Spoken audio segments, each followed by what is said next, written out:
CNN Student News is your cost-free, commercial-free source for current events. I'm your host, Carl Azus. This January 12th, we're reporting on a march in France that brought out millions of people nationwide.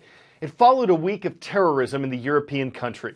On Friday, in separate standoffs, police killed the two men suspected of murdering 12 people at a satire magazine last week. Also, French police killed another terrorism suspect at a kosher market. He'd murdered 4 hostages before his death. A fourth suspect, a 26-year-old woman, is on the run. Officials believe she intended to go to war-torn Syria. Over the weekend, French police were told to get off social media and carry their weapons with them at all times. Officials say terror sleeper cells, terrorists living in secret in France, had been activated. Still, hundreds of thousands gathered in Paris yesterday, people representing different religions and leaders from all over the world joining in unity against terrorism. 3, 2, 1, 0. And liftoff of the SpaceX Falcon 9 rocket with Dragon. So, Falcon 9 is the rocket. It launched from Cape Canaveral, Florida on Saturday. Dragon is its capsule. It's carrying about 5,000 pounds of stuff to the International Space Station. Things appear to be going well for Dragon. They didn't for its Falcon 9 rocket. SpaceX, a private company, wants to reuse its rockets. That would save millions of dollars rather than having them drop in the ocean as garbage. Unfortunately for Falcon 9, its intended return to a floating landing pad ended in a crash. No one was on it, though. But we expect everybody to get a fair shot.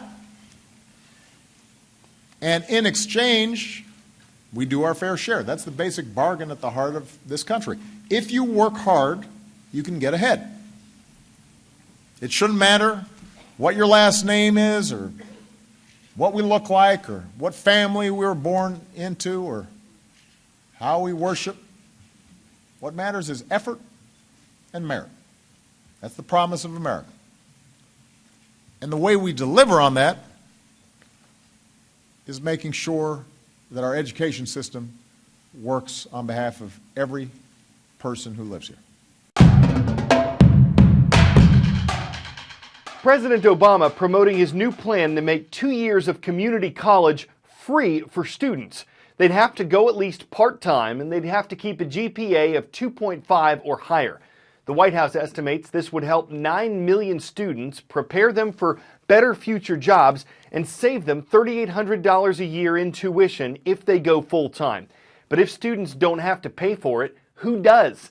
Taxpayers. The White House estimates this would cost $60 billion over the next 10 years, and the president would need Congress's approval to make this happen. Political analysts say a Republican-controlled Congress isn't likely to approve the Democratic president's plan. Still, one thing everyone can agree on, college isn't cheap. This is Steven. Hi, Steven. Hey. This is Steven's family. Nice, doggy. Life's good. Steven doesn't worry about much. He has big dreams, and like many people, he's decided that a college degree will help them come true. Go get him, Steven. But before he gets that diploma, Steven has to come up with some big bucks. And if Steven's family hasn't put money away, he'll be in for a tough road. If Steven is like millions of other college-bound students, and Steven is, that means he needs to get a loan. Over 10 years, the number of federal student loan borrowers went up 69%. Between 2012 and 2013, $238.5 billion in student aid was doled out. That's nearly the gross domestic product of Greece. Steven and his mates will borrow an average of $26,500. After 4 years and a fancy degree, our friend is wiser, more educated, filled with potential, and loaded with debt. Now Steven has to pay that debt. It will take him 10 years with a monthly payment of $277, and by the end of it, he will have paid $6,700 in interest. And that's not a problem for Steven, as long as Steven doesn't lose his job, start a family, buy a car, have credit cards. Wow. It's no problem as long as life doesn't get in the way. But life does get in the way. It's not always going to be easy, Steven, and while it won't help you pay off your loans, just know you're not alone. Good luck.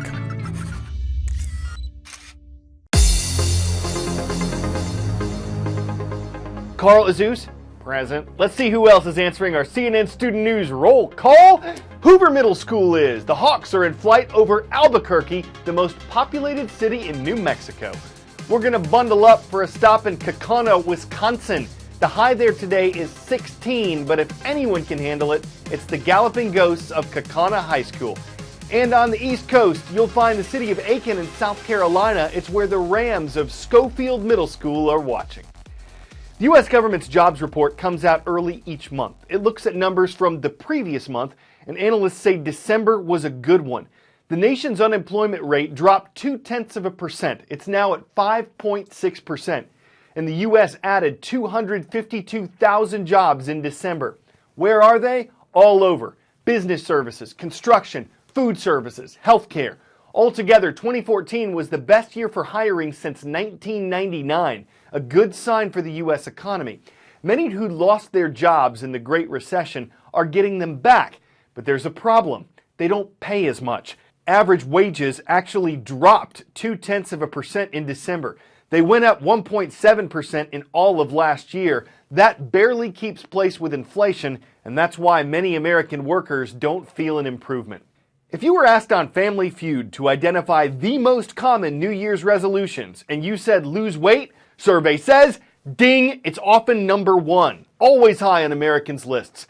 But one thing that makes it difficult to keep that resolution is sugar. It's not just that people love it, it's that many of us don't realize how many foods it's in and how concentrated it is. What should I eat today? A cheeseburger or a granola bar? Gummy worms or dried fruit? A slice of pizza or some yogurt? Even though some of these sound like healthier choices, they all have something in common: sugar. Why are diets so difficult? So one of the reasons why I think diets are so hard to stick to is because in many ways our food environment has been created in a way that we're almost dependent on a lot of these types of foods that are out there, and research is showing that we actually can become addicted to some of them. When we give our laboratory rats these different delicious types of foods to eat, they show changes in the brain that are similar to what you'd see if they were addicted to a drug like nicotine or cocaine or morphine. What are people exactly addicted to? We've found that mostly it seems to be foods that are rich in sugars. When our laboratory animals overconsume sugar, they'll show alterations in the pleasure systems. We evolved as a species based off of reinforcement. We wouldn't be here if we didn't find things enjoyable. It's a way to make us repeat behaviors. So what would you suggest I do in order to get better at this? I want to show you some different food products that we have and sort of test your knowledge about how much sugar's in them. Hidden sugars? Hidden. So what I want you to do is line them up according to the ones that you think have the most sugar to the ones that have the least amount of sugar. Can I get a little hint as to what they are? Those are craisins, cacao powder.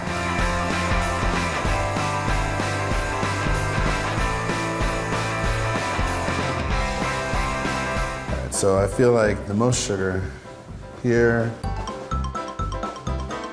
I feel like I'm on Wheel of Fortune. Okay, I don't know if I want to try, well, whatever. My taste buds just got jacked. Builder Power Bar, that's got a lot of sugar in it. Sweet cream, and we have mango sting iced tea.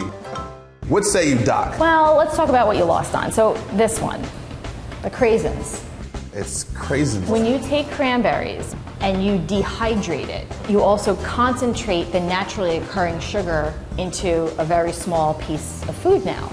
Let's reevaluate your decision about the vitamin water. It's like going to the fountain, except for where it has a little bit of orange flavor to Well, it. it's not the case. There's a lot of added sugar in vitamin water, and actually 100% of the calories come from sugar. I feel like I ultimately failed at this test. You didn't fail, because think about how much you learned. Thanks for teaching me, and thanks for educating me. This has been awesome.